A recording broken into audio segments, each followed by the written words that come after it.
Welcome, pool fans watching from in around the world here to the Derby City, the 24th annual here at Caesars, Southern Indiana. We're just outside of Louisville. Behind me, they're booked to the max. The tournament's almost 500 players in banks, one pocket, 9-ball, and this is invitational only, playing on this beautiful 5x10 diamond table, 16 of the greatest players on the planet. Ladies and gentlemen, are you ready for the Bigfoot 10-ball challenge? This is round one action, and let's meet the players. First up, he's a 2003 straight pool champion, also 2019 Jay Swanson 9-ball champion, and 2023 Bank Shots champion. Sponsored by ProPoolAcademy.com from Dover, Ohio. Make some noise for Max Eberle. And his opponent needs no introduction. He's 5-time U.S. Open champion, reigning world champion, and 16-time member of Team USA. Sponsored by Q-Tech, Rasson, and VNEA Pool League from Sioux Falls, South Dakota, USA, the South Dakota Kid, Shane Van Boening. Our referee is Mr. Ricky Bryant. They're going to be lagging for the break. We're sending it up to the Accu-Stats Skybox and Mark Wilson. Hello and welcome to the Bigfoot Challenge, coming to you from the 24th Annual Derby City Classic. Jeremy Jones is here, and I'm Mark Wilson. Double J, describe our playing conditions today. Well, first off, it's big and bad there, Mark. A 5x10, little change from last year with the 4.5-inch pockets. Of course, the same rules with the 10-ball and the template rack, but now we have a 4.1/8-inch pocket. And to the average fan, that doesn't sound like a lot of difference, but just like anything in pool, a little bit goes a long ways, and that's magnified not only just because of the 10-foot table, but just the pocket size period. So you're going to see a lot of shots that are right on the border of difficult become much more difficult. And the players, after they play a little bit, it seems to go away mentally a little, but we'll certainly see it cause some misses at times that we wouldn't expect. Yeah, this will be a supreme test of excellence for sure. Van Boening has won the lag. We're playing a race to 11, single elimination. Squares them up nicely. Got a little side spin on the cue ball, however. Yeah, and the one thing that you'll see that it doesn't affect is the break shot for these guys. Of course, occasionally we'll see a ball rattle that would have went in, but what really gets the guys at first with the tighter pockets is just mainly mentally for the best players in the world. A little unsettled at shots at first, but once, like I said, matches continue, these guys start to settle in and kind of ignore the pocket size a little more. It's kind of what makes them the best players in the world. Now, these guys are highly aggressive, naturally to be great players, but this might not be the time for aggression because the 2-ball doesn't lead to much. Yeah. At the same time, for a guy like Shane, he can't overlook Max. But some shots early for him, he's thinking of the entire tournament, right? Of course, it's the first shot of the tournament. Yeah. But it's not the worst to go at as long as you don't go at it in a crazy manner. Just because you're not going to get snookered, most likely. You're just going to try and play from, where the ball lies, really. Right. He knew he had a chance to attack the 2-ball there, which he accomplished. He did lightly bump it. He did not come up with a combination that's very easy. He maybe could have a super thin billiard, but that's not laying good because the 5-ball's so far from the pocket. Yeah, and he's so close to it. If he can bank the 2 around, yes, he may be able to wedge the cue ball underneath half the 4 right there, real slowly. And at the very least, he can leave the cue ball on the rail, which makes things, super difficult on the 5x10. Yeah, the 5x10 safety options become a little different because of the distance, right? Oh, yeah. The way he's queuing up, though, it looks like he's thinking about trying to go after something here. Yeah, that's what it definitely appeared. What happened here? Hold on. What happened here? A ball in hand. Oh, the shot clock. The shot clock. And this has happened with Shane before. We don't have the beeps here. So our first look at Mad Max Eberle, originally from Newport News, Virginia. Been out on the road here lately, doing a lot of teaching and different things. I believe it's Newport News, right? Virginia? Originally, yeah. Yeah, him and Charlie Williams both from Newport They News. were running mates for a lot of years. Yeah, went to James Madison University College. Won the ACUI National Collegiate Championship twice, which is a pretty prestigious award. Even with all Nick Varner's titles, they still remember note that every time. So that's pretty cool. Yeah, I was telling a young lady that is a great player from Dallas at a young age, and of course really academically sound. She got a full ride to Purdue, and I was telling her that, you know, the great Nick Varner, that's where he went and won so many titles. Of course, you're talking about Ariana Lynch. That's right. Man, I love her. She's so much fun. Just a joy to be around, and then chronic overachiever. And she's really kind of got every piece when it comes to being just a great person. Really witty as well, even though she wouldn't let you know it sometimes because she can be a little reserved. Nice shot there, knowing he's going into that ball. And if he got by it, he had enough speed to come 2 rails. And what I see with Max usually on the 10-foot is he actually settles in a little more. Sometimes on the 9-foot, get a little short, a hair, a little quick at times, maybe like all of us can. But after he shoots a few shots on the 10-foot, he seems to settle in with that stroke even better. Excuse me. I was talking to him last night, and he talked about how he's not using much practice swings anymore, so he locks in to begin with and is really emphasizing the smooth, slow, straight backswing and fluid transition. That was his point of emphasis last night, and he said he's really been working on that. He sometimes resides down in Mexico, and they have a 5x10 with tight pockets and fast cloth, and so he's not completely unfamiliar with these conditions. Yeah, and I actually hit a few balls last night for a couple hours on the 9-foots, and I thought for brand new felt it wasn't near as slippery as I expected. The cue ball was checking nicely, and the pockets, of course, weren't as. That's the quicker one that occasionally will get Max just a little quicker on the transition. Now he's got such a straight stroke. It makes up for a lot of things at times with timing. But both players playing with the extension on their cues to make them extra long. I haven't seen Max play with the extension full time, really. And so a nice clean run out there from a shot clock violation. 1-0, Eberle in front of Van Boening. Yeah, this is our first match of the Bigfoot Challenge and day 1 of the 2023 Derby City Classic. And just like everything else after pandemic, it seems like just get bigger and bigger. I think all the field's full here this year. And really, pool seems to be on the upswing. Absolutely. It's been years in the coming, but it's kind of culminated here. We had Shane on 60 Minutes, and then there's been Jason Shaw was on. Jeanette Lee with the 30-30. Yeah, and then, like you say, the fields are full, and every year it's been getting bigger. The Moscone Cup getting bigger, so pretty cool. Yeah, really good to see change in the direction of the momentum of trajectory of our pool. Yeah, and I think so many people away from the table are incredible, and so many different entities involved. But the one thing that I think I like to remind everyone is the class of players. I think has had a big deal to do with the upswing. Very professional, very athletic, understanding it's a sport, and just a pleasure. A little more of a pleasure to watch, I think, overall. When you talk about in the ring. The guys are playing hard as hell, but not taking it personal. Just that's when you're going to see your best competitive pool. Maybe a little less ego. Yeah. Well, I mean, the thing is, before you had fewer tournaments, and it's easy to carry around that ego because if you happen to win one of them, you're one of one of a few guys that have won a big tournament. Now there's so many, confidence is brewing around. Other guys can see it.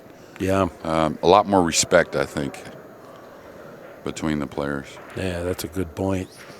We have the Brake Demon app here, and Max broke those at 17.98 miles per hour. Shane's last break was 22 point something. I cleared my screen, so I didn't get to see it all the way. But anyway. And Max got great ball action. He's just at 18 miles an hour, and you can see how many balls he made and then filtered them back. Got a lot of good ball action. Good square hit. Well, when it comes to the break shot and the speed of the break shot, I kind of relate it to people a lot like he was trying to make that ball, by the way, in the side. If it happened to slide in, you see him holding the cue ball, making Shane come a long ways away just in case he doesn't make it. And that's the type of shot we talked about, that the 10-foot, you'll play a little distance, understanding how difficult things are for your opponent. Right. And Max was, there's a lot of ways this could have turned out better. So he hit the ball good, but it just didn't work out. Yeah, it's just unlucky that's kind of almost a shot that Shane gets motivated behind, that long distance where he's got to pump it in. It's one he practices a lot. Good point. But what I was saying about the break, it's almost like your cue stick itself. I always said you can vary in the weight of your cue as long as the balance is right. It doesn't have to be exactly 19.25 or whatever. I can vary about an ounce probably as long as the balance is right. It's almost the same thing with the break shot, Mark. You can have varying speeds as long as your timing is good. Yeah. It doesn't have to be, you know, you're smashing them as hard as this guy and that guy. I always express it as accuracy trumps power. Because if you're not hitting them accurately, the power doesn't really help. No, for sure. And to me, with the template, there's a timing to where they kind of run out of the rack, which gives you great action. If you hit them a little funny, they kind of hop out of the rack a little bit, and you don't see near as much movement on the cue ball. This is a really nice shot, knowing he has a 3-9 combo he can make from a lot of places. So he simplified the 2-ball. And what Jeremy means when he says simplified, he went all out, all in to make the ball, and knowing that he's likely to get position, provided he can just govern the speed just a little bit, which he did perfectly. Now, playing position on the 3, that's the tricky part, because if you don't hit it pure, which he did hit it pure, so wasn't the big issue. Things are kind of starting out Max's way here, early going. And the shot clock foul, I wonder if Shane had his hearing aids off and he couldn't hear a warning, or if there was a warning issued. We can't hear from up here, of course, but that might play into it because you said there's no more beeps. So yeah, and I wouldn't doubt that there is no warning at 10 seconds, that it's just kind of on your own. We don't have a referee hovering the table. We have a referee available for the guys, of course, if they need a hit called or, the ball's being racked or whatnot. But he's going draw. Yeah, this is surprising. Yeah, I thought he would follow. Yeah, must be easy to get between the 7-8, maybe. Oh, he miscued, too. And that, again, surprising. You and I must have not seen what he saw, because it looked like a high ball went right by the 7 and 10 and up easily for the 5. Kind of a big miss. We'll see how it comes out. And plus, when you don't have to stroke the ball and take the risk of a miscue or a mishit on the target, that increases your success rate naturally. And this is a game of consistency. We know he could have executed the shot, but there was some additional risk from the draw. Yeah, no one ever thinks about the miscue, of course, but just like when you have ball in hand, if you have the option, you certainly want to go forward with the cue ball for, the miscue's kind of the last reason why, but other reasons are better. Your touches are always better. Your peripherals in front of you, not behind you, and things like that. So he's a touchy shot here, probably coming behind the 7-8 with the cue ball. And this is just all, I wouldn't say, you got to just luck anyways if you get the snooker, but it was very touchy from 10 feet away, and that extra foot sure seems to make a difference. Yeah, and then super slippery cloth right now. It looks like Shane may have a clean go in the side. It's not an easy shot. I think it's a makeable side. ball. I think and cross side. That would be the choice if he doesn't have that. I thought it looked like he had enough clearance to get the 4 straight. I think he might be able to swerve it a little bit, Mark. You're right. But beautiful hit, heart of the pocket. Yeah. These guys are here to play a lot of banks these next few days, so that one didn't hurt. And I'll tell you, listening to Shane's intro, so many accolades, but I could almost feel a little nice smile coming from him when they hear the reigning world netball champion.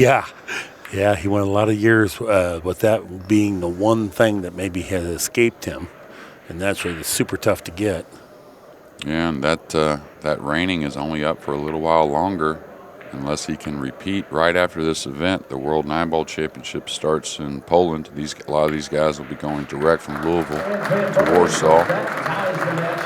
You too, right? Yeah. I go home for one day, about 18 hours, I think, and then on to Poland. So just get some fresh clothes and on the road. Yeah, a few hugs and kisses. And it's funny, I talked to Shane just for a few minutes yesterday. I saw him, and the last week, I guess it is, I watched a match of his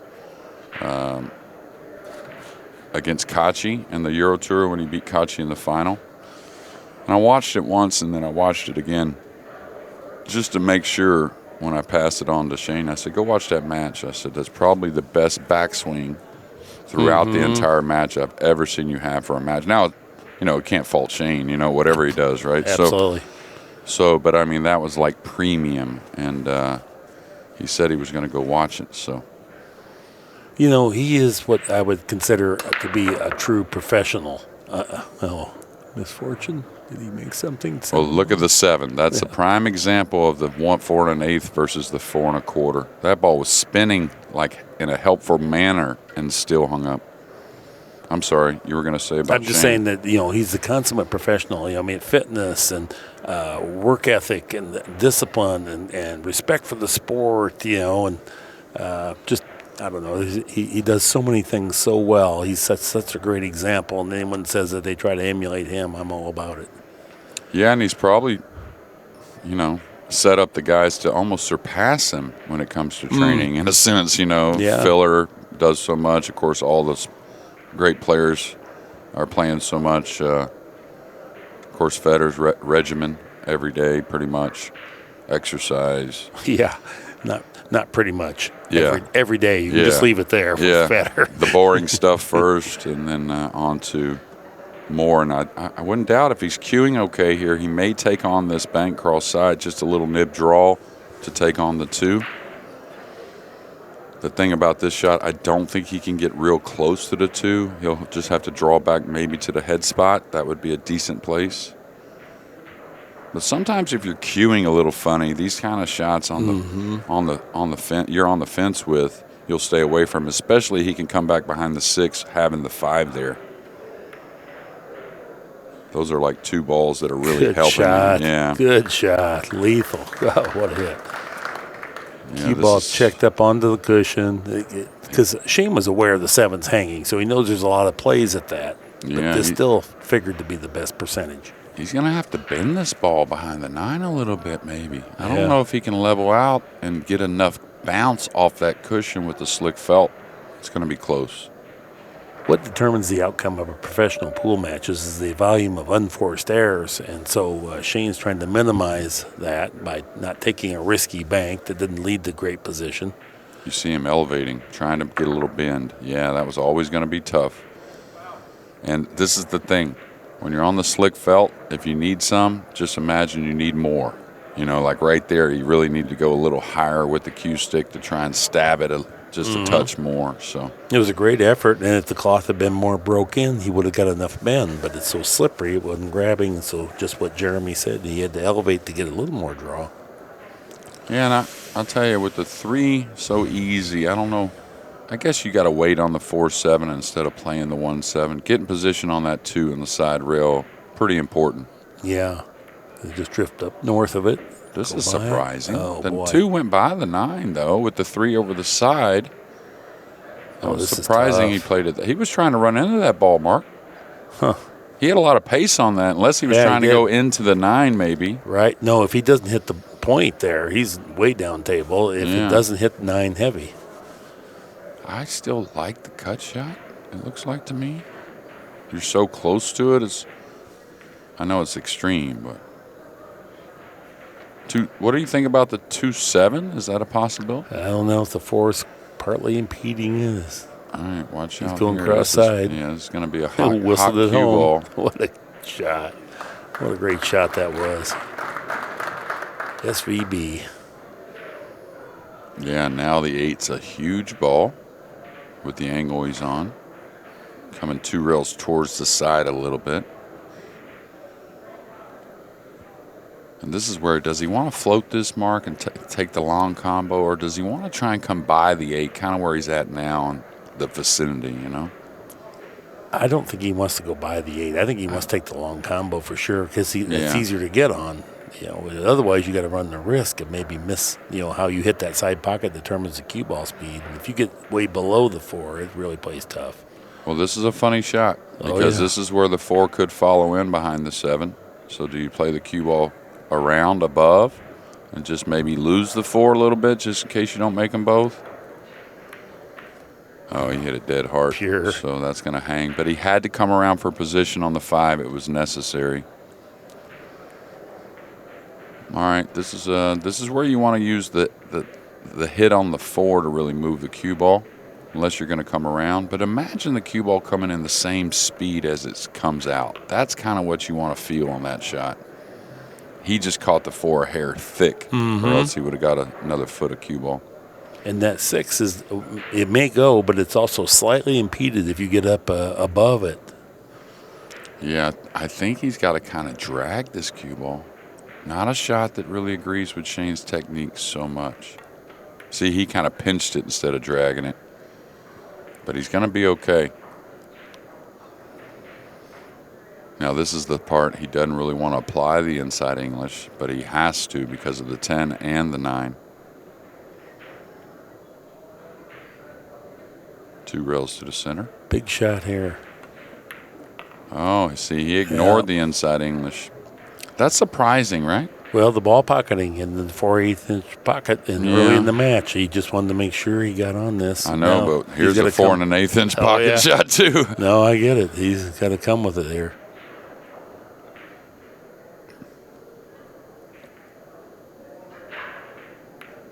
Beautiful. Really nice. Beautiful. Really nice. Super smooth cueing action. You're talking about the slow backswing. There it was. You know, Yeah. I don't know if we can get the replay on that. But it was fantastic. And the thing about Shane's backswing is it'll never be as slow as like a Tyler or anything like that. But as long as it doesn't jerk so heavily, you know? Yeah.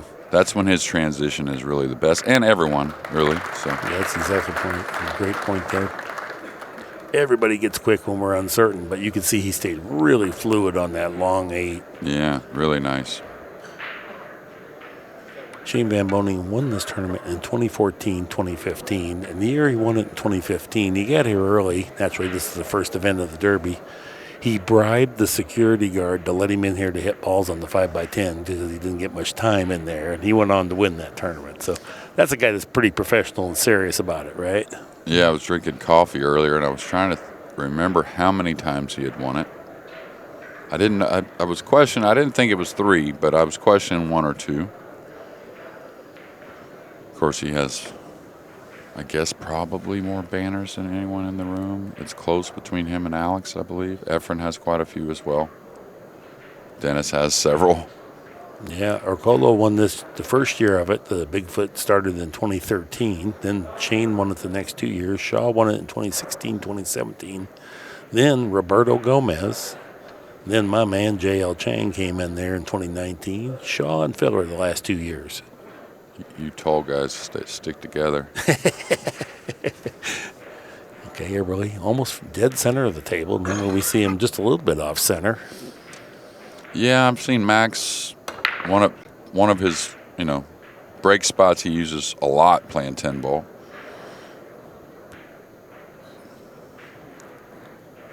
Good spread, nothing down.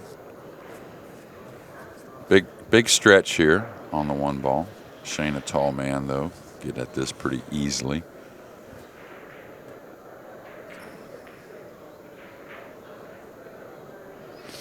And this is where he can edge this, really, and trying to play the cue ball 2 rails behind the 4, kind of, really containing the 1 ball. He's one of the best at it.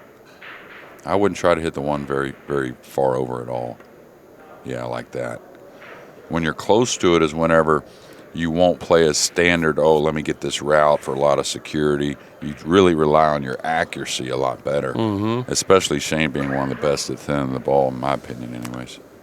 You have to play a lot of pool, but that particular shot he just played is exactly where aspiring players should practice that shot because it's so sensitive and so hard to hit. And if you were to practice it even just for a week straight, you would see tangible benefit, and from that closer range rather than super long range. And then you get expanded out there once you start getting confident in hitting the edge like that, because Jeremy described it and Shane executed it, and it all looks easy and nice. But just go ahead and try that, and you'll see how tentative and tenuous it can be. Well, clipping the ball, whether you're moving the one a lot and trying to find the route to get behind balls when it's on that back rail, is probably the safety to me that really is the difference in matches when it comes down to safeties.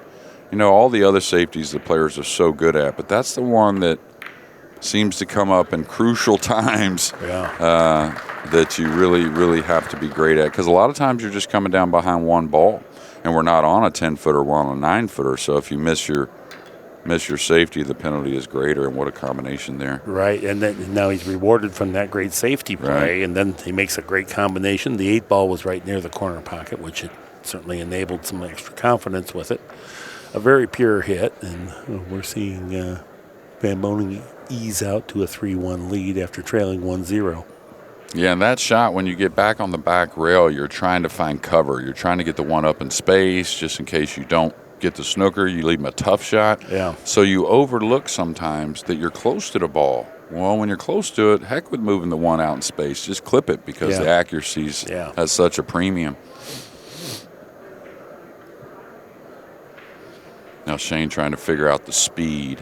I always thought his backswing on his break shot is his best. Really loads up nicely, transitions nicely, and he's really trying to find some different break shots because that was much more of a stroke break than his normal pop. 21-8 on the clock. 21-8. First break was just over 22.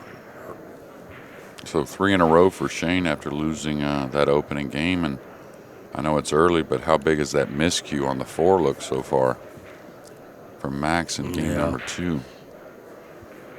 Now, interesting, the 2 and 3 very close to the same position they were in the last rack. Wow. Obviously the one a little thinner than I imagined, going 3 rails back and forth, but perfect speed. I think he just felt more confident in the ball pocketing to let it stroke no out kick and all that kind of stuff, right? Oh, and right. if you're on the fence, most of the players will take a little more on the high side of the speed versus the low. Yeah. If you're in, always talk about building your medium and trying to swing around it a little less, a little more. Most of the time, you're going to go with the aggressive side of things.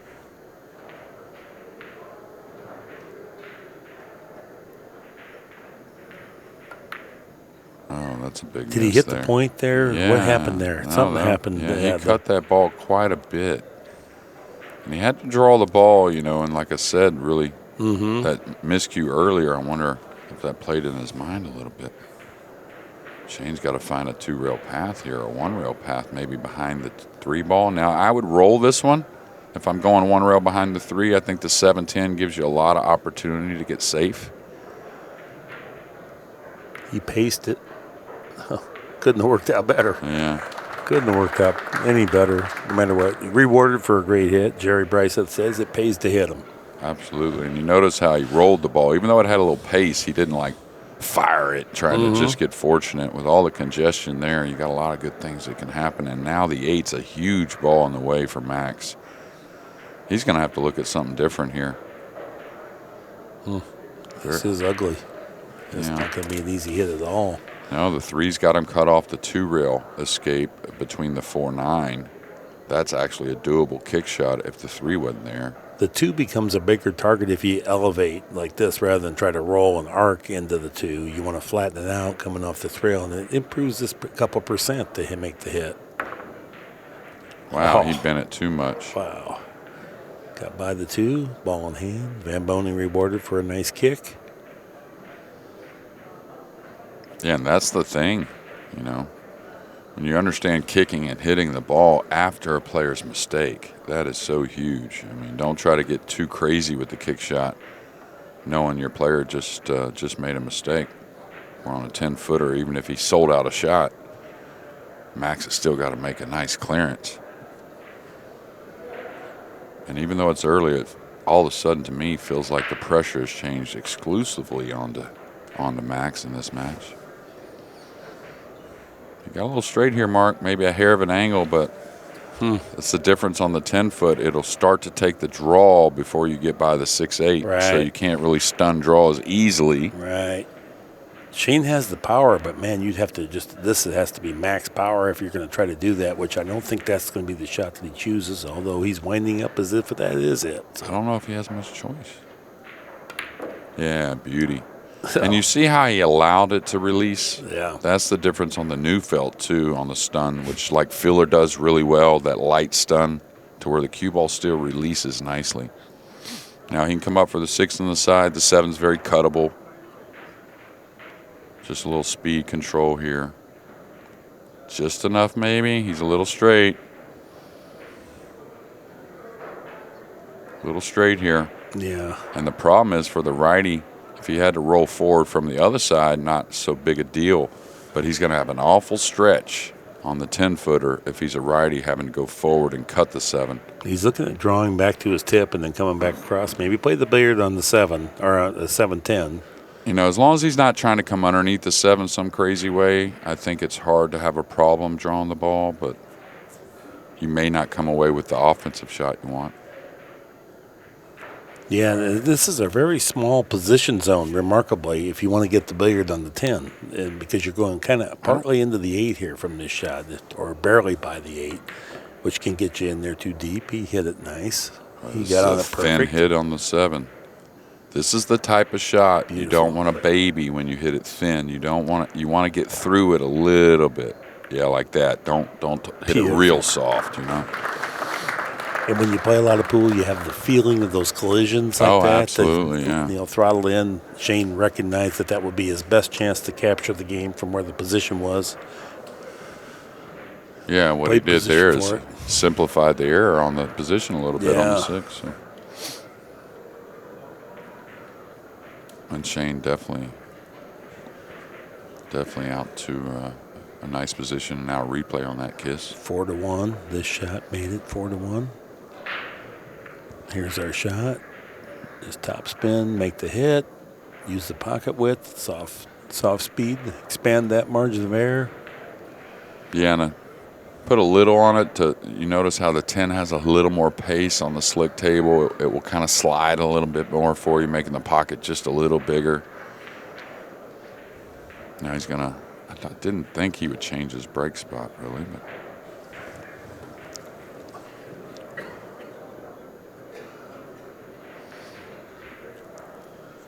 Okay, here we go. Max hitting downward on the cue ball.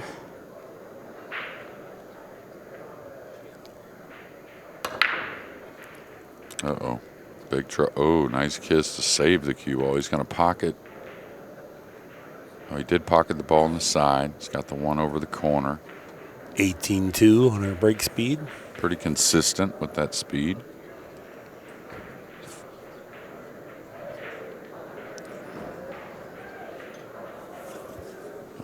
Okay, pretty easy here just to pull the ball up the rail.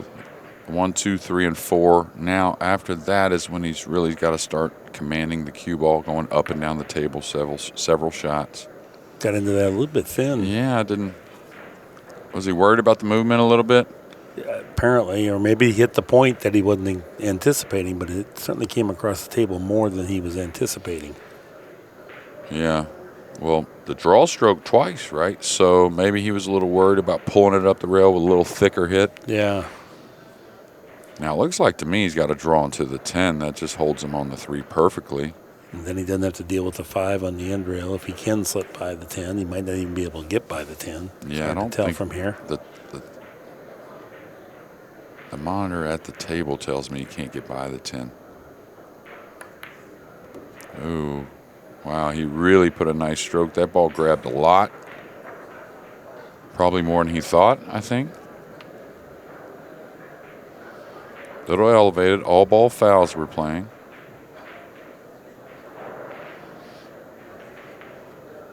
No jump cues allowed in the 10-ball tournament. Yeah, you just want to get barely past the side here. You don't want to go all the way down. Nice shot there from Max. And this is where the gaps, he's going to have to really start working the cue ball. And the reason being is, getting on the 5 is one thing, but with the 9 where it's at, he can't handle a lot of angles on the 6 to get back around for the 7. He's got to get kind of full on it, maybe a little where he's at now with the cue ball. Yeah, there's some danger in this shot. This is a big shot. You can land on it perfect, and you can also get hooked. Boy, good speed. Yeah, and that's just using your talent, just that one rail speed. And this is the shot again. He's got to get pretty decent here to make the things, kind of routine. To judge that speed, you also have to hit the heart of the pocket as you anticipate. Right. Otherwise, it changes that cue ball speed at least a foot. Absolutely. And that's where the commitment to the stroke is so huge, to make sure you get that real consistent contact on the object ball. I don't know what he's going to do with the cue ball here. He's got a high. Is he trying to go underneath the 6 and back up? Yeah, he must think he can go around the 9 easily, Mark, or draw the cue ball. It didn't land good. Huh? It did not land well. He's going to have to deal with a 9. And that's kind of what I was wondering. I guess it's the draw on the ball. Boy, he's going to have to dig in, go low left, bend the cue ball into that long rail to his left. And this is to get what you want out of the cue ball. If you're drawing it, you have to settle for just past the side one rail and take the cut. Yeah. I don't even know if you can get there. I think if he calms down, he can get there. If he tries to get a lot out of it, it doesn't bite enough and it goes maybe towards the side. Wow. Oh, boy. Well, that's a long way off there. Now he's going to make a tremendous shot. But all that's really from the 5-ball decision, I think, more than anything. I agree. It was more of a judgment error as opposed to an execution error. I think he's got to go here. This got to, if you play to overcut this, one, you tend to make it more often because the ball always clings a little bit anyway. But if you do overcut it, a lot of times you get great separation between the 7 and the cue ball. Yeah. I probably look at this shot like I can run this all the way to the middle of the table after a couple rails, and I get such a better contact on the 7. You know what I mean? Yes. Like if I float it, I feel like I'm going to miss. He hit it perfect. What a pure shot. He hit it perfect. He's going to have to pay. Oh, no. And he's going to have to phone a friend. He's on the point. Oh, boy. He's on the point. I'm looking directly at it. So 3-rail kick coming, maybe something off the point if he wants to get a little fancy. Well, he's looking to see if there's enough clearance. He's swerving there. it. He's swerving he's got to swerve it? Yeah. If he goes this direction, I'm looking right at it, and my eyes may fool me, but I think he's snookered. Well, you're right. He's swerving it. I like the 3-rail kick, I thought. I think this is swerved to play safe, maybe. Just light. No? Well, that's as good as anything. I mean, he's got to make. He's going to make Shane come with something. Yeah. Yeah, he wasn't going all out to make the ball because the price that you pay for missing it is so heavy. Here, it gives you a little bit better percentage of forcing Shane to play from awkward position. You put the 9 on the end rail here, or you go for the cross side bank. I don't think cutting it in the side is a very good shot myself. Okay, well, there's your answer. Yeah. Whatever Shane chooses, I'm good with. Well, look, that's probably a standard shot, but I think especially because Max has had a couple issues closing the door, a couple racks here early, I got to make him earn it. He would have liked to have gotten the cue ball back to the end rail, but that maybe sacrificed the 9 a little bit, that being Shane. Oh, he's rolling it. You figure it to go wide if he's going for the bank with a high ball.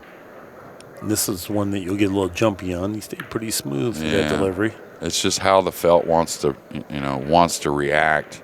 That hit wasn't as bad as it looked. It just is magnified with that slick felt. Mm-hmm. And yet again, Van Boening rewarded for a great safety play, whether he wins the game or not. I'm just saying he got the first good offensive opportunity from his defensive decision. Yeah, and Shane, he's won all those events. Oh my, he's missed this one. He's won all those events with his great play, but also evaluating his opponent at times has a little bit to do with it, and he's definitely got the gamesmanship when it comes to that side of things. This looks like it would be easy, but it's not to play position from. It's one of those, you can hit it in any kind of a way, but there's only like one way to hit it good and get the right action on the cue ball, and there's about 19 ways to mess this up. Yeah, well, when you're coming across a spot like this, or ish, Very hard to go with a high ball, clipping the ball. So you kind of have to manufacture the position more than just rolling your ball. Sometimes even rail first, but it's deep in there, so that might not. Well, that's what he did. Well, that like bottom rail first is a touchy one. No, of course, but it just everything was touchy. I agree. Yeah. So Max was just making sure he got the cue ball down there. All right, stay steady here. Huge shot.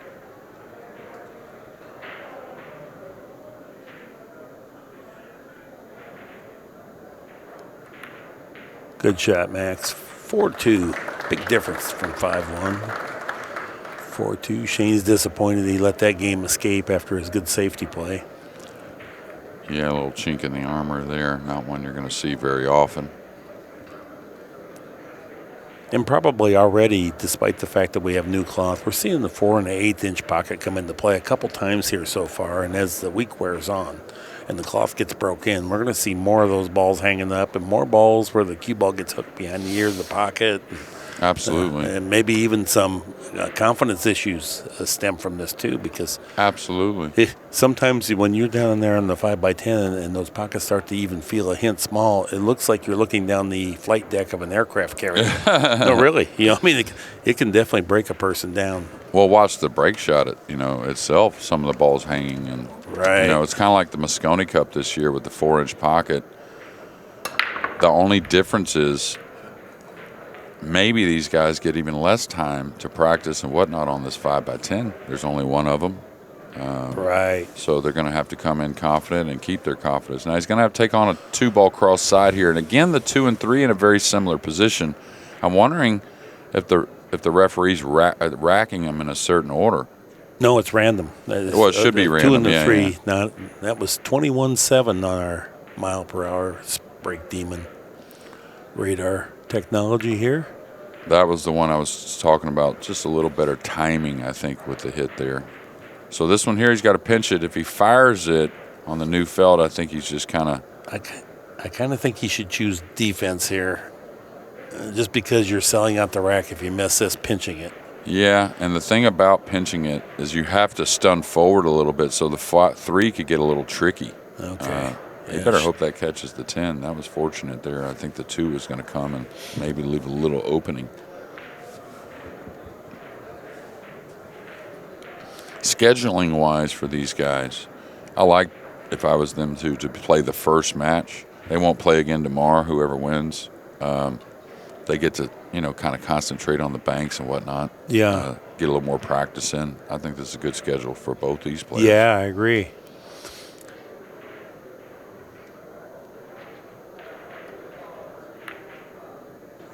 Okay, this is a shot you'll see a little more played on the 10-footer than you would maybe on the 9. When you don't, it's kind of like when you don't have anything else, this is an option. That was a great shot, too. Well, he's not taking much time here, so is he coming back behind the 6, putting the 2 above the 7? This is going to hurt. This is most likely going to hurt. Caught a little thin, excuse me. I don't know if the 2 passes or not. Maybe the kiss shot on the 7 playable. If you want to draw off the 2 with a little left spin. Dangerous shot, though. But, I mean, really, the safety's pretty dangerous as well. Max is on his way to Poland, he told me last night. Well, good for him. Yeah. Man, that speaks volumes. He's here to play the entire Derby and then on his way to Poland, which is a great way to follow up a terrific 8 days here.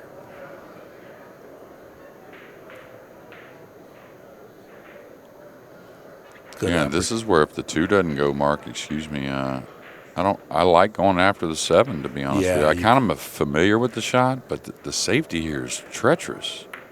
Yeah, he didn't draw it. He was trying to play the 2 back down. That's nothing wrong with that. Actually, nothing wrong with that at all. If he hits that a little harder, he has a better chance to get the cue ball to hug that, stay on that tangent line to make the bigger dunk. Yeah. So I think, the idea was great, but just lacking a little bit on the speed. Now, Shane's going to come with the long one here. This is the one you want to stay super smooth on. He purposely played to overcut it, purposely played to tangled up, and what a shot that was. Really good. What a shot. Really good. Max is going to have to kick before the side pocket, about the first diamond before the side. Maybe even a little more than the first diamond. This ball will bend, and he's certainly going to put a little left English. And this is where you want to put English. That way you control the bend of the ball a little more. Natural makes it, it's just a straight high ball. It can kind of get away from you a little bit. Yeah, you have to include a little more judgment. Right. What a nice hit. Good hit. Yeah, high quality.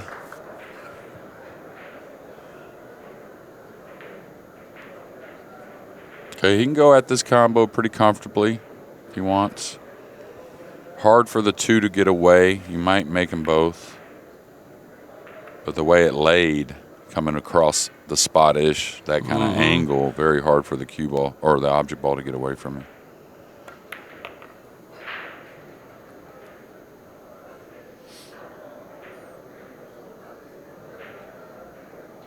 Actually had a friend of Shane's at home.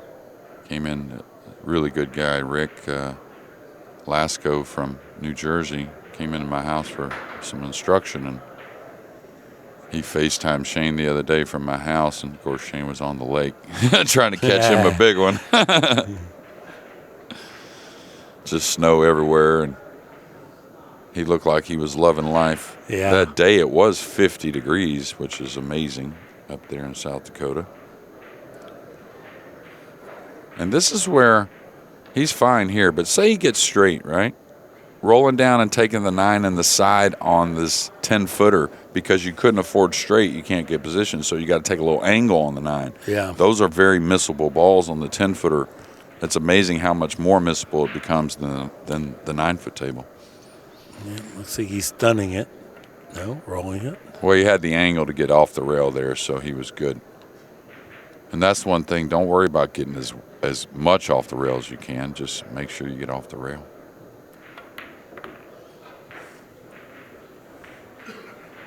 So it'll be 5-2. And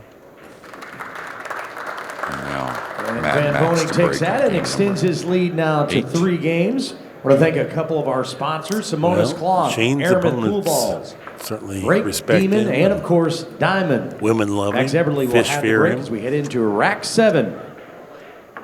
If he's not on the lake, he's practicing. Yeah, Shane is a guy of habits, right? So went up there and stayed with him, not last year, but the year before, for about 5 days. And very much a creature of habit. And a lot of the guys in sports that are the greats, really. They figure out something they like, and they try to get it better and better. There's not very many guys that I would watch a live posting video of them practicing, but I will watch Shane when he's practicing. Yeah. I get amusement out of it. And he'll stay there 3-4 hours at a time on video. Yeah, during bonus ball, he was playing a lot of tar matches, and I did a few of those. But I would, even if I didn't do it, it's amazing. I would go watch him practice prior to the match, but not really watch the match a whole lot. Maybe I was busy or whatnot, but I'd stay for a little bit of the match. But I'd want to go watch him practice. And really one of the things I use teaching for timing as a particular type of shot. He used to practice for 2, 3, 4 hours before the match, and then he'd shoot this one shot for about 45 minutes. And I kind of figured out he was just wanting to see how the ball was going in the pocket, kind of like checking his timing, basically. And I think it's just the shot's really invaluable. Just really good to work with. May have a cross corner bank here. Can't tell if the 5's got him completely. It's the type of shot you're definitely going to attack on if you do have it. You can beat the kiss with a high right ball, maybe even straight English. Now, if you don't stroke it well, straight English can get a kiss. Oh, yeah, you're right in that zone. Yeah. You're going to have to do something with the cue ball here. Yeah, top right brings you by it and below the 10 for the 2 and the side. I think it lays fairly natural. It's just a matter if he can get enough of the 1 to make the bank.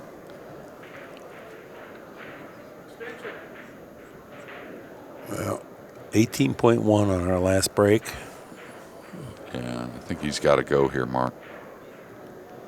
I think the safety's just as delicate, and I think the shot has a backdoor safety.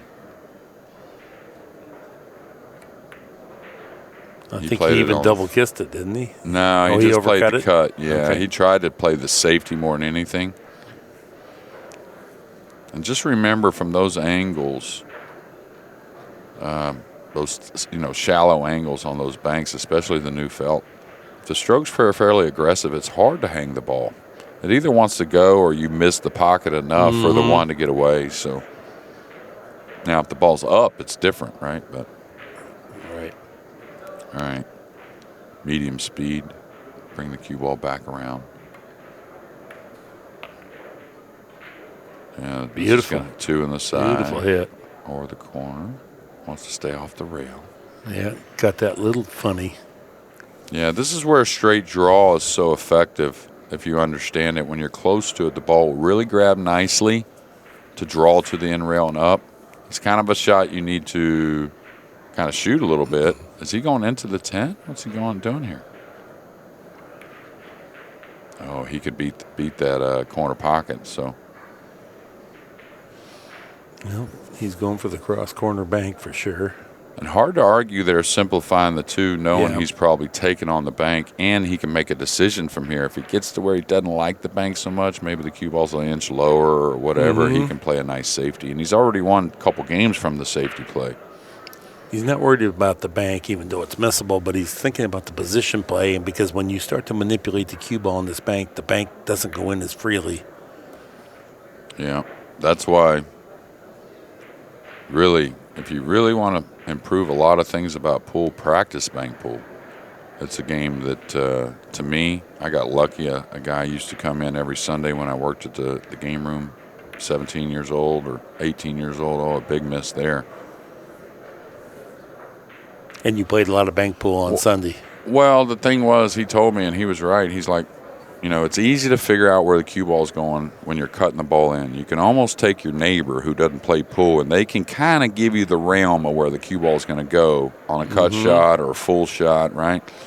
But now you're hitting foreign pieces of the ball. So it gives you really good gut instinct on the paths of the ball. What's this doing? What's that doing? How the ball reacts to the cue ball. It just kind of inherently teaches you a lot about the pool table.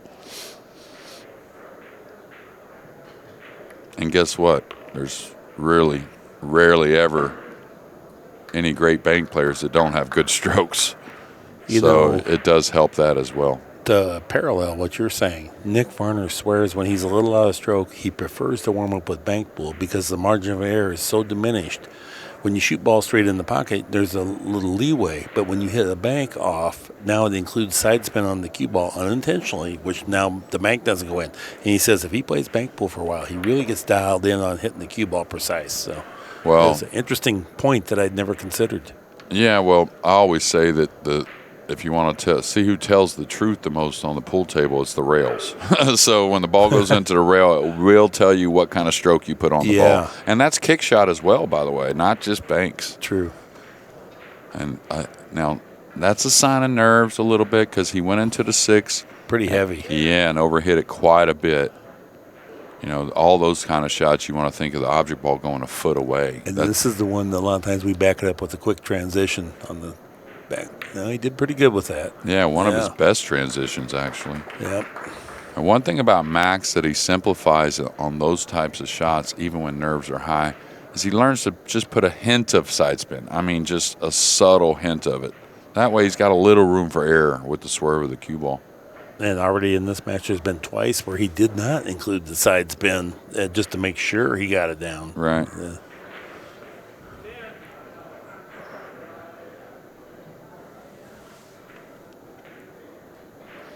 And it's all opinion based, of course, when it comes to these kind of sports. There's some things that are certainly fact and most everyone would agree on, but people always talk about variables, right? Mm-hmm. Like side spin's a variable, which it is, but what's a bigger variable, Mark? Worrying about putting side spin on or side spin itself? And when you start to worry, that's the biggest variable in pool there is, right? And your confidence goes down. Yeah. Start miscuing. Yeah. Jerking. That's the one thing I always talked about Dennis Orculo. He can struggle, but he almost gets himself out of it by playing the absolute right shot. Doesn't fear it. I see he gets himself out of sorts that way. Okay, 5-3 now is our score. Eberle comes back with one. Now trails just by 2, 5 games to 3, but Van Boening will have the break heading into rack 8. And Max responding when he needs to in this match. It was 4-1. It could have been 5-1. Got it to 4-2. Now 5-3. You know, simultaneously, there's our TPAs, 844 Van Boening, 750 Eberle.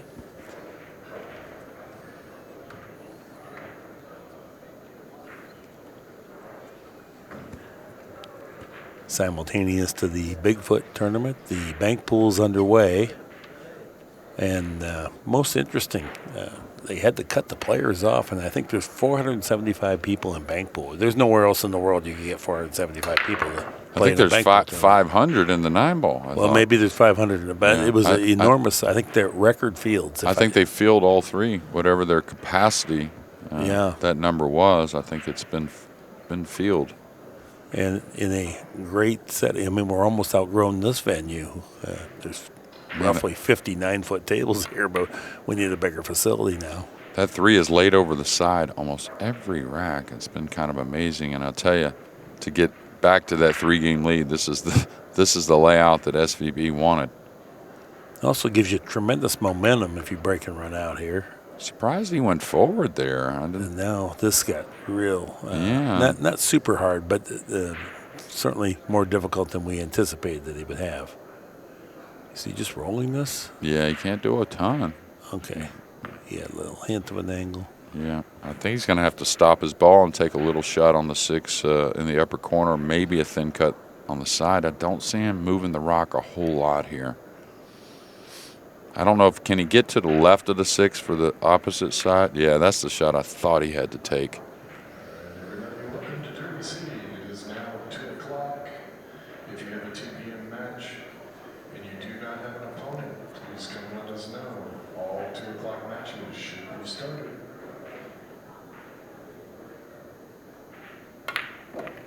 Oh, nice shot there. Power draw.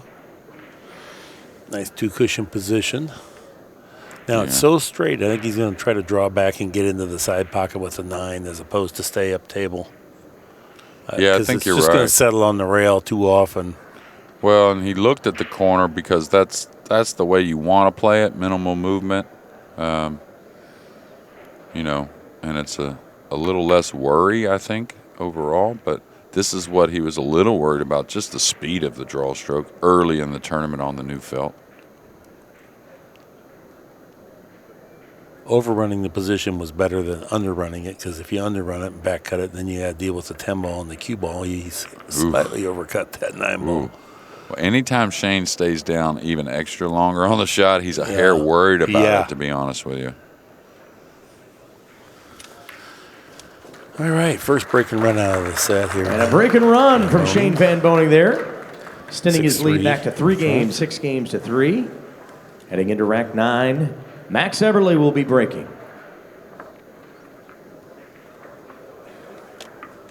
When you stayed with Shane, did you guys fish? Oh, yeah. And it's funny because during pandemic, I started fishing quite a bit with some buddies. And so it was like I was, you know, pretty gung-ho about it. Now I haven't really fished since I was been with Shane, just because life got back going, right? But I went in late September, early October. Beautiful up there, I'll tell you. It was. I'll bet. It was really nice, and I really The enjoyed solitude, it just makes you feel good. Yeah, just, you know. Beauty. I like my coffee and everything. You and I talked about that, right? But certain things will make you want to get up even easier, and you go outside and it's just crisp, and there's deer right there, wild turkeys. You know, it's just you get to see something different while you're enjoying yourself. Yeah, I love that too. And we were in Rapid City. We got to go see Mount Rushmore, of course. All right, a little bit more spin, so not quite as solid, even at the lighter speed. You can see not quite as much movement on the object balls. They kind of just puttered out of the rack a little bit. 17.8 on our Break Demon speed app. Yeah, that's what I was talking about. Really close to the similar speeds he's held the entire tournament or entire match so far. But the timing was a little off, so not quite the reward. And Shane ended up much thinner on his mark. And not saying it's a big deal, but this should have been a totally stress-free shot on the 2. And now he's got to think otherwise. Yeah, this might be a bank now just to control the cue ball a little better. I think he can control it with inside a hair, but we'll see. You can float it with outside if you're feeling really good. Get up by the 6 maybe. I think it's thin enough that the speed, it becomes, you might be able to hold it, or it may tuck behind the 6. It's going to be dangerous if you try to go. Well, he did. Beautiful hit. Yeah, but this is where you may get elevated. He ended up getting perfect between. He's going to come between the 6-8, probably one rail cross. I don't see any reason to go behind the 4. Once again, when you're executing well, using knee squirt, and then still hitting the heart of the pocket, now you can control the speed pretty good, but they can get away from you. But when you're really in a stroke like Shane, that was the highest percentage play. Now he's getting back in line if he doesn't fall too straight here. Well, and, a little straight. That regrouping, because once you shoot a shot, and the 2 should have been, like I said, stress-free, well, that just magnifies what happens with it now. You're a little mentally upset about what happened on such a routine thing on the 1 ball.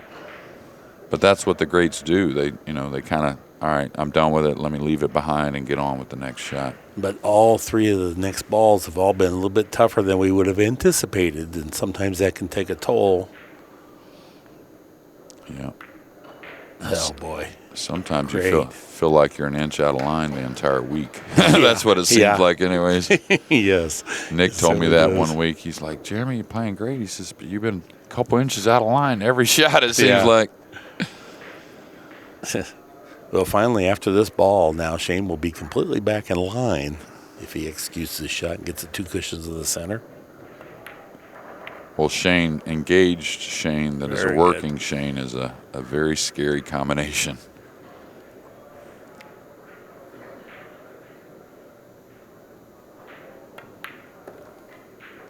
All right, gorgeous. Yeah, a little high right ball here to come for the side, most likely. You could kill it because you're close to it. Kind of up to you. You can come across. It's just a little preference there, but most of the guys on the 10-footer are going to run off that angle for the side. So there's about 20 balls in a row. Pretty out there from Van Boening, extending his lead now, 7 games to 3. Max, who slightly mishit it, and now he's really extracting a toll, and then Van Boening will be breaking here. Sometimes just the littlest things can turn into 3 games difference. Yeah, and Shane with his best break off of the match in the last. And the thing about him is once he finds it, he sure seems to be able to repeat it way better than most. Well, and that those 20 balls in a row moved his TPA up to 892, which on a 5x10 with 4 1/8 in pockets, anything around 900, fantastic. Yep. And I'll tell you, he's going to stay motivated for the next few years, I think, the way the sport is. And I think that the way the sport is, it'll keep him going on. He and I talk about it here and there. A lot of times at breakfast, we'll get on that conversation like in Poland. A lot of the guys go down for breakfast together. And I think he always says, a couple more years of playing, then I'll be done. I think we're going to see him stick around a little longer than he anticipates. Yes. Because especially with the 9-ball, the new break rule, and the tighter pockets, Shane loves it when the ball's laid tough. If they can lay tough for both him and his opponent, he loves it. Oh, yeah, it's hard for someone to get beat him. Yeah. I bet he does love it. And I think we're going to see more of that as we go on, and that's what the fans want and the players. Can he come up on the 6 easily, putting the 1 down table? Looks like it. I think that's what he's going for. Oh, he was trying to played the bank. Ooh. He just overcut it a smidge. The 5 really wasn't in play. If he hits the bank a little bit thicker, though, the cue ball doesn't even come close to getting position for the 2s, too. So that was kind of a... You read my mind there. I was like, I squeezed right there at 7-3 on my opponent, probably. Yeah. You definitely don't want him getting a cheap win here. Yeah, and Max is in a great position. Just don't let the 5 get away somewhere. I don't think that's going to happen. But Oh, here's that 5 I was talking about, searching for a pocket. And, you have to make sure you get the 1 down. You can't be cute trying to manipulate the 5 there. And I yeah, think but the reason why he got behind is he didn't want to put a little right English on the 1. If he puts right, he hits the 5 in the face and does, But the first shot of your inning, and you don't want to miss that 1. I agree. I mean, now if we have to play safe, just no more unforced errors, because we're right here at the brink of the match completely getting away.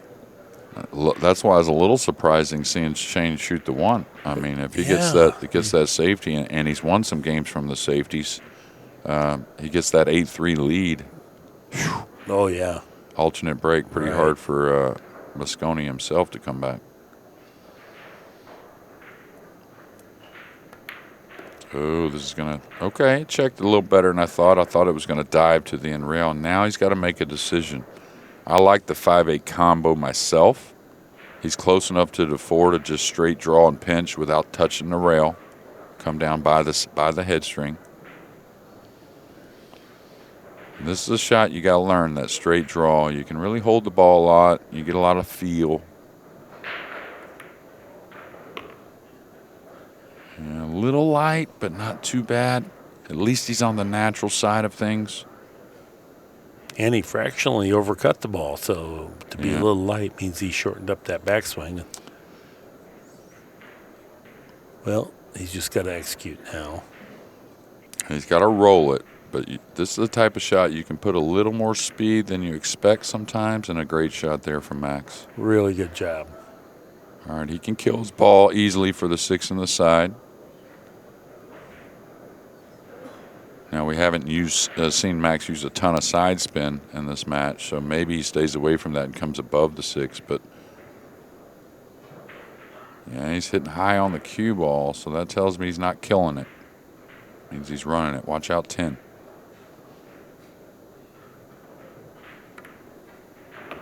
It's going to be a little light, but it's definitely still cuttable.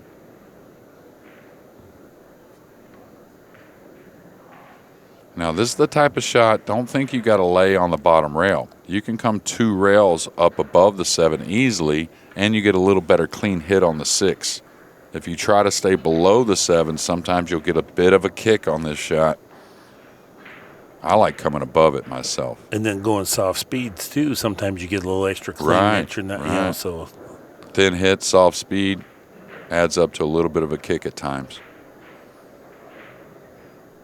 I like that. Nice shot. Knowing you can come above the ball. Now, he needed a little more, but he should be okay.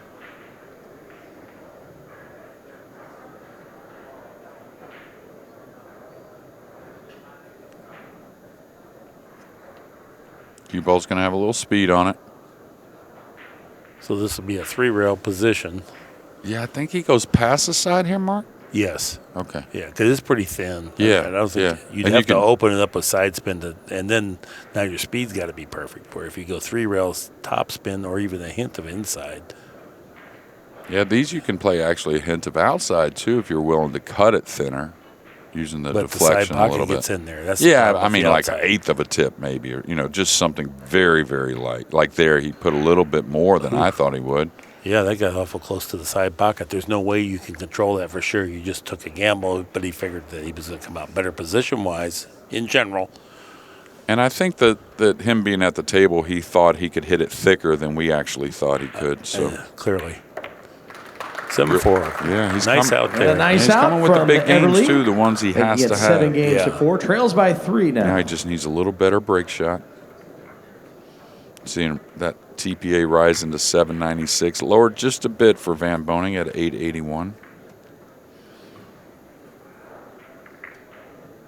Yeah, 881. Very ordinary performance for Van Boening thus far, but I'd be delighted with that. Right. First match. 881, 5 by 10.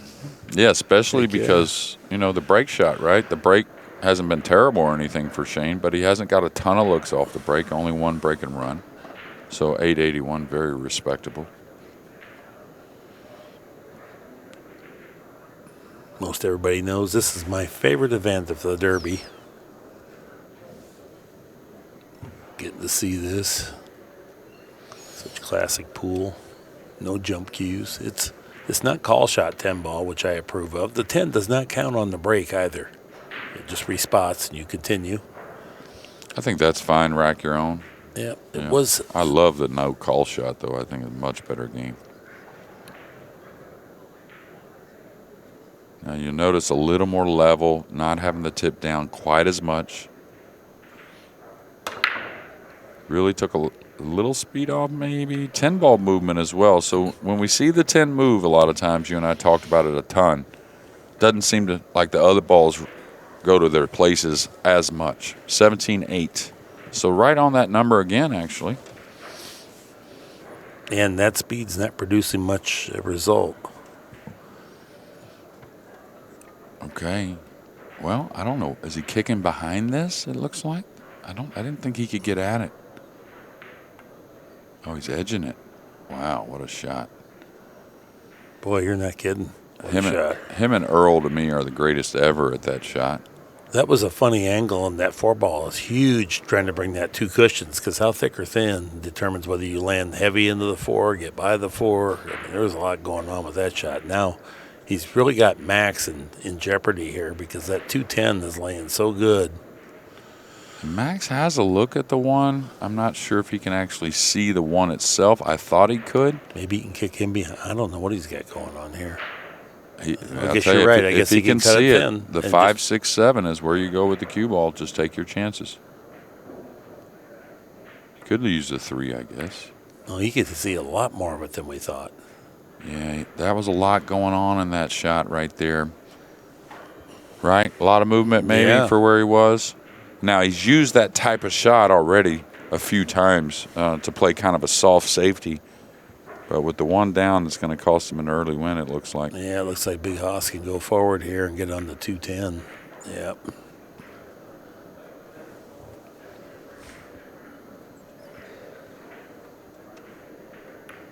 All right. Well, I'll tell you. Well, that hurt. Me and you might have to play a late night set on this table here. I haven't played on a 5x10 in so long.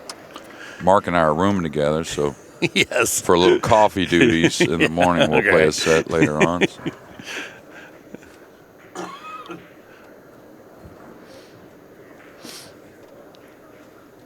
8-4, so he's won 2 out of 3 games so far through 12 games in this match.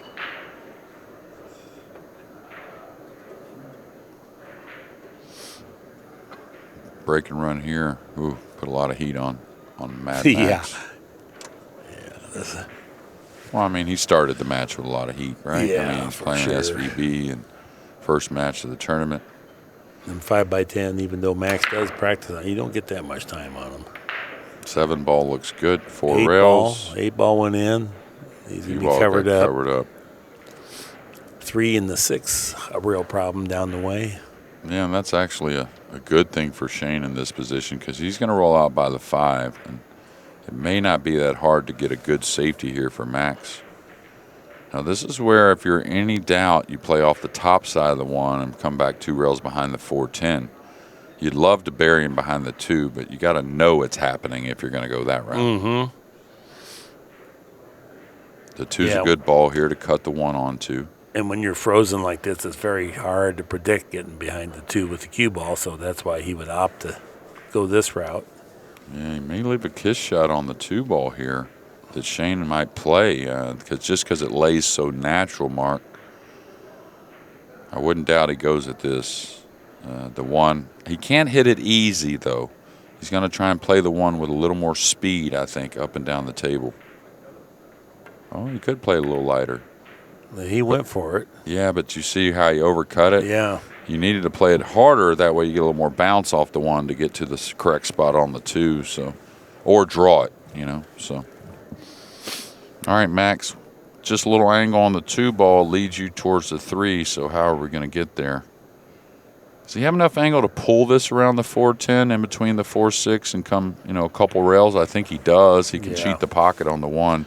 Going with a high ball off a full hit with the 1 so near the pocket, hard to judge on the slick felt. Exactly. The cue ball can warp and stay on that end of the table. I think the stun plays better. You're going to have to let your shaft out and use some power here to get it. Yeah, I think it gets there fairly easily. If he puts a good stroke, he's going to need a gap here. and he didn't get it. He did get, that's the angle you wanted to come up into that 3-6, but unfortunately behind the orange 5.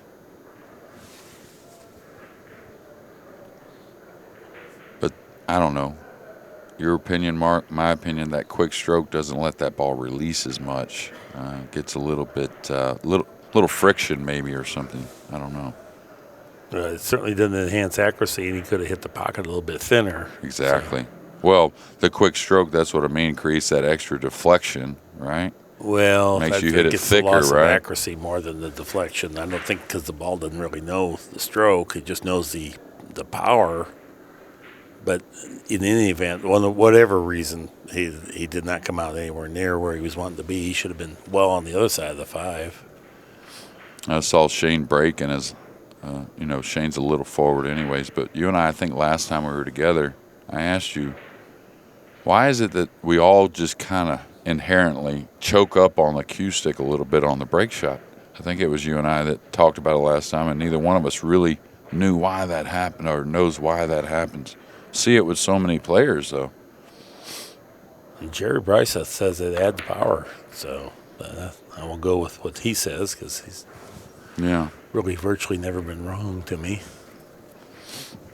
Is this a cross-side bank? Yeah, and 100%. Can you play the 6 too? I think the 6 should hit the side rail and be short. Too heavy. You'd have to hit it super thin to get the 6. Yeah, you're right.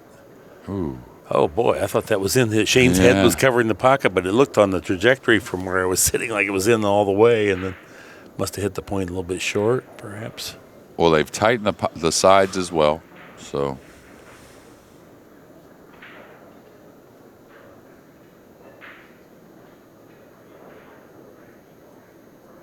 This is super thin. Super thin. This may be a cross-side bank as well, cueing it with a little low outside. Ugh. It's quite a bit of twist, but a lot of cue ball travel behind it. If I don't know. I guess the thing is, I don't know if it's not easy to play safe. Can he cut the 3 and avoid the side? That's what I would worry about. Can he go through the 3 maybe? Oh, like this. That? Yeah. No, that's way the best. Yeah. Way the best deal from there. May have left a little edge. Just a small one. Not the guy you want to leave an edge to. Now here, does he go all the way down, or does he just use the 9-5 trying to? Oh, he missed the entire ball. Okay, and that's just how thin it had to be. Yeah.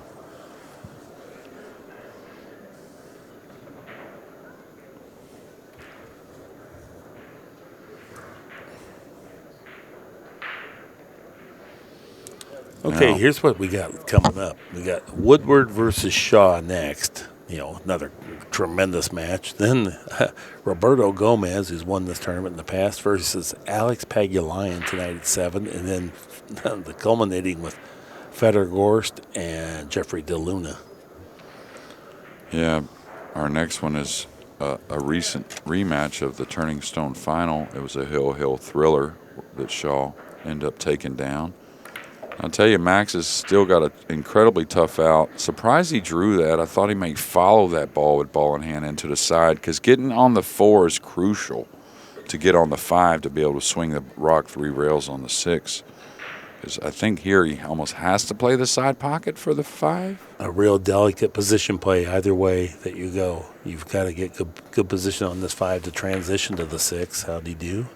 He's gonna be looking for a friendly face. That's the problem with where he got on the 4 was that it was if he draw back, the side pocket's in play, and then getting the right angle on the 5 to get to the 6. But then top spin, now you got to take some chance. Based on how that ball enters the pocket down there, it determines whether you bump the 9 or the 10 heavy or light. Right. And again, the ball and hand shot to me, I thought he would get behind the 3 and roll forward, getting much better and tidy on the 4 ball. Couldn't agree more, Jeremy. And what's happened now is he got away with a couple of those early in the set. But now, finally, if you keep exposing yourself to that, finally it catches you. Yeah. He's gotten a little fortunate in a manner that Shane's got to make one heck of a shot with the bridge just to screw the cue ball back. Not a shot you practice very often. That's what's so amazing about pool is these guys, as much as they practice, there's still about half the shots they play in a match that they don't practice. Exactly. Good execution there. Did not try to overdo it. Man, Another thing I would have learned- loved that myself. That would be like the ultimate bridge straw stroke for Right. me. Another thing I learned during the pandemic, and I'm fairly tall, so I thought, just from my experience, that I was pretty nimble with the bridge. Yeah. Okay. Now I have a 5x10 in my house. I'm playing exclusively by myself and lots of hours. 1/3 of my misses were with the bridge, but it's because I have to use the bridge so much more on the 5x10 than I do a 4.5x9 Right. that it never got exposed. And then I found out, well, you're not very good with the bridge at all. But I thought I was Van because I Boening didn't is miss 2 games because it away didn't come now, up. leading at So 9 you games to get away with 4. something on 9-footer that you This is don't on a match 10. 1 of the Bigfoot 10-ball Nimble. challenge. That's I Second like match that should be word. kicking off right around 3. It's not one that I was that they described me much about Woodward with will me. be with the bridge, Nimble, yes. or anything nimble. I wasn't. Didn't matter what I was Timeout doing. I for wasn't very Eberle. We'll be nimble back about in it, just a right? moment. Most of us do not practice with the bridge. We and a lot of people detest the bridge. And I can remember I was playing a guy in a match one time, and it was a crucial juncture. He picks up the bridge, but he was chanting to himself, not at me, "The bridge is my friend. The bridge is my friend." As he's walking to the table. Hey, you know. At least he's thinking about it the right way. Exactly. I mean, he's trying to improve it no matter what the situation or what he can do. Right. Pretty smart guy, if you ask me. Shannon the Cannon Dalton's back here at the Derby, first time in 4 or 5 years. Awesome. I just saw his picture up on the banner, and a friend of mine yesterday told me that they saw him, so I thought that was that really makes me nice to happy. see Cannon here. Makes me happy. Yeah, absolutely. We've known him since he's 14 years old and playing good. Yeah, I think the first time I saw him was in Greensboro, North Carolina, when they had a PBT event there.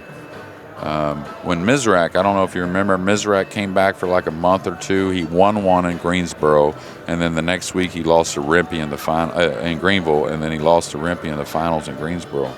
But that was my first look at a lot of guys. Yeah. I was 19, I think. First time I saw Dennis Hatch, Tony Watson, Stevie Moore, Billy and Cardona, Big Bob Ogburn, along with all the PBT pros that were at the Yeah. event. Nick Varners and Louis Siegel Roberts was there. I didn't recall seeing Louis. About David Howard. Oh, yeah, David Howard. Yeah. No, it was a packed event. It was that a strong killer event. Yeah, I remember.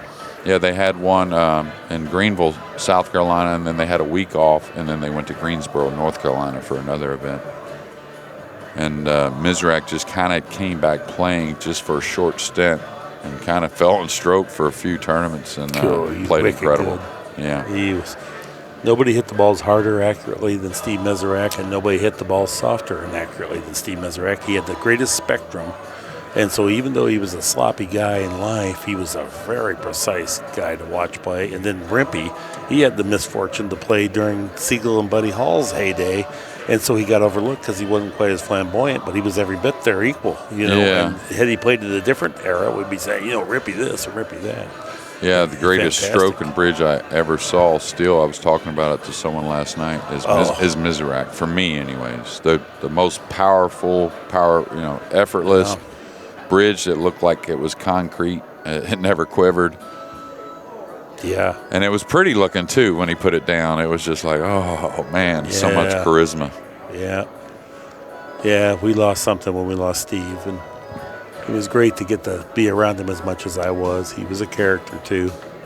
Yeah, and you would think, as big a business guy as he was for himself in the sport of pool, of course, he didn't overlook the young guys. He kept up with what was going on. Like one of the first times I was ever around him, he just he made sure he knew your name if you were trying to be a player, and he was just super nice to me, and I always saw him be super friendly to everyone he was around. One time, and this is not really about me, it just happens to be involving me, but it was the first Reds tournament, and I was there. We were in Houston.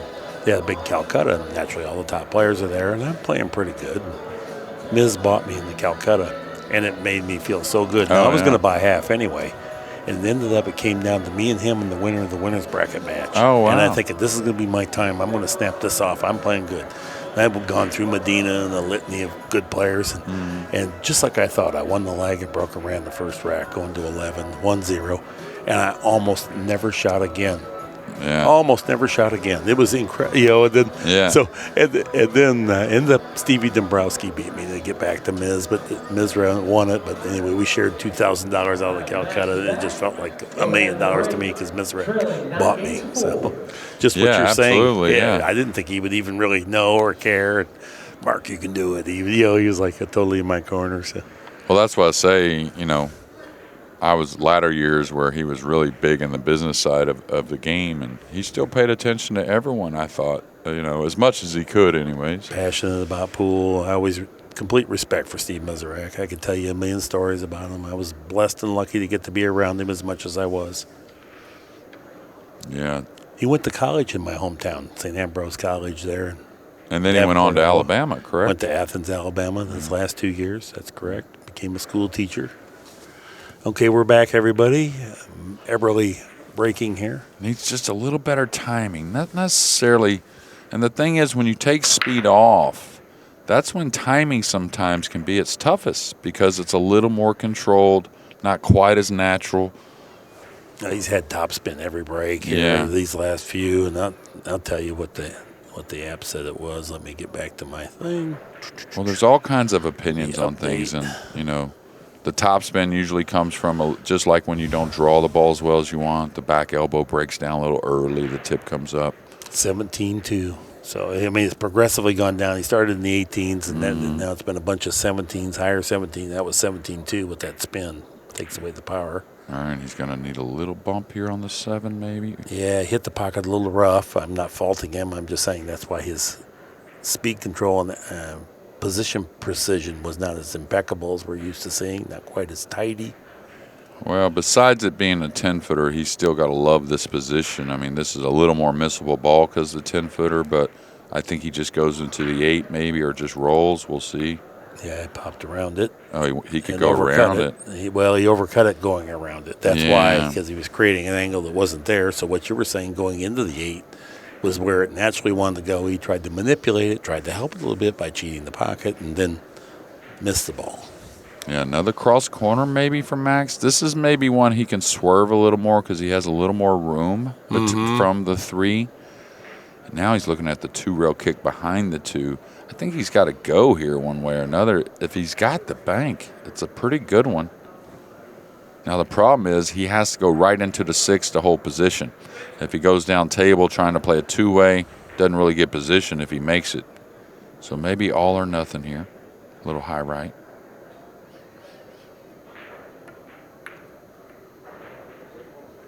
And he's going to need a friendly roll here of the 2, and it's not going to happen. But do you think as the match has got on, it's been a little quicker and shorter with the tempo for Max? Definitely there, yeah. I don't know if we got the replay, but that was definitely one of his faster ones of the whole match. Big swerve there, much more than I thought. Anytime you go through the ball and really hold the position on the swerve, that means it was a lot. Yeah.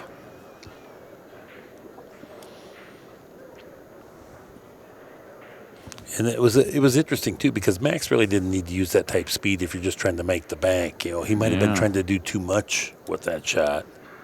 Well, and he's going into the 6 anyways. So that means you don't have to hit it light because the 6 is holding you, but you definitely don't have to hit it hard, So, and maybe that, okay. Yeah.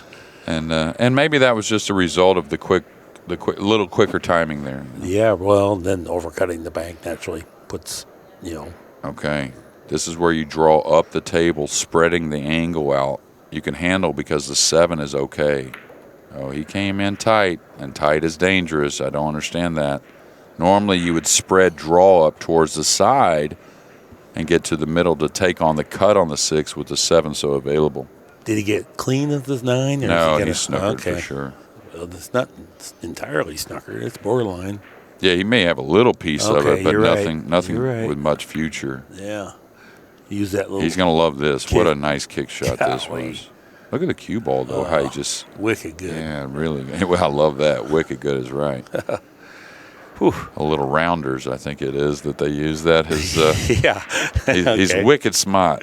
or no, that was Goodwill Hunting, I think it was. Yeah. Well, in any event, Max is measuring a kick, a one-rail kick, and then it's 2 diamonds up, and it's a good 1.5 inches from the cushion. So this is going to really require some super execution and judgment, too. I mean, this is, he's probably 15% to pocket the ball with any speed, and you want to use speed if you want position. So I don't think he needs a ton of speed, though. Like, now Max really, like right there on most of those rail first, a lot of the guys are going to aim a little higher and hair of right English into the ball, where Max went with a straight ball. Yeah. Much more.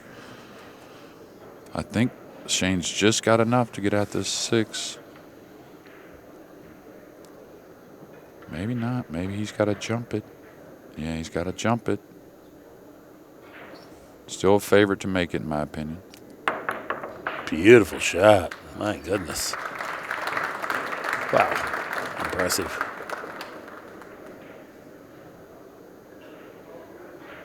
He made it look easy, but it was not.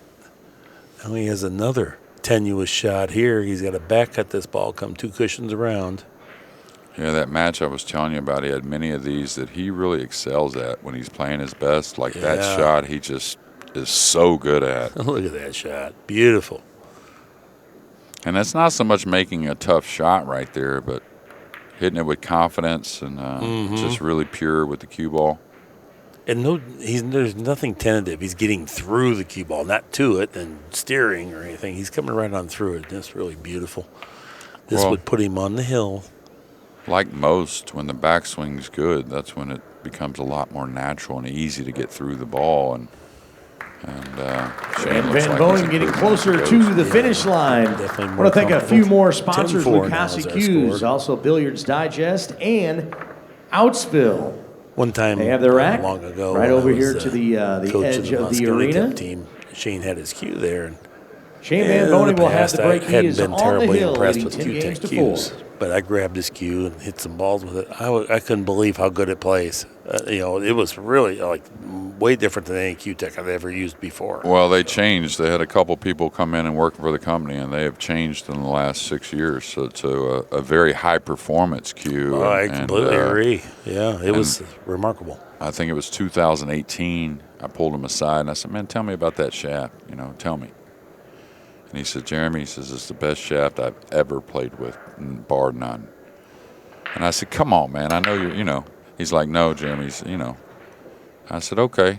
I said, I can take that. This guy tells me that. And, of course, I was lucky enough to get with the company, but I hit some balls with his. And to me, the most feel, the most power, the right combination of deflection. There isn't like zero deflection, but not much at all.